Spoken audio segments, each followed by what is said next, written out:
aside from the security question that we deal with, that y'all do your best to check, I don't dispute that. You do not screen refugees for anything other than what threats they might make to the United States. Isn't that correct? They are screened for medical issues as well.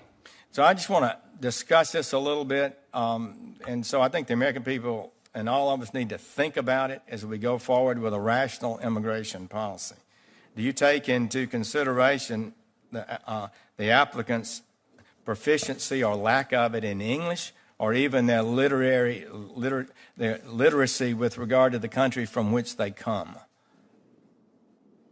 Our decisions to bring in refugees are based on their vulnerabilities.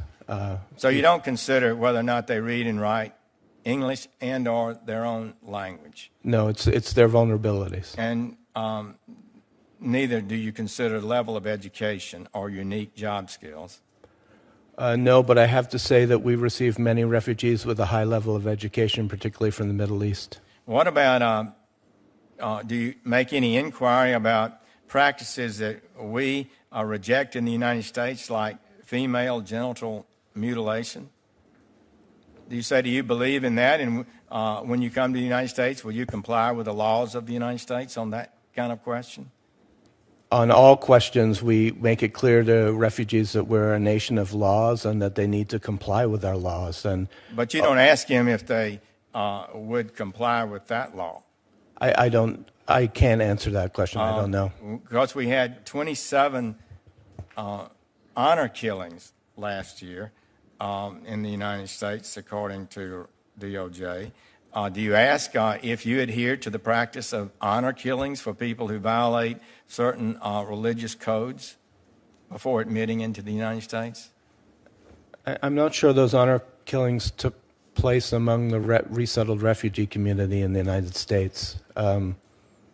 We make it clear, and we have a cultural orientation program which orients refugees, applicants to would-be refugees. But if you have evidence that they, do you make any inquiry to determine if there's any evidence that they adhere to a group that has those kind of views, like honor killings, and whether or not they would give that up if they admitted to the United States? Senator, I've seen no evidence to show that refugee communities are bringing these values into the United States. Well, what I see is that they're becoming good American citizens, members of the military, members of our police, people with U.S. American values. That's what I see when I visit refugee populations in the U.S. Well, if they are illiterate in their home country, they're not likely to be a police officer the next week in the United States, are they?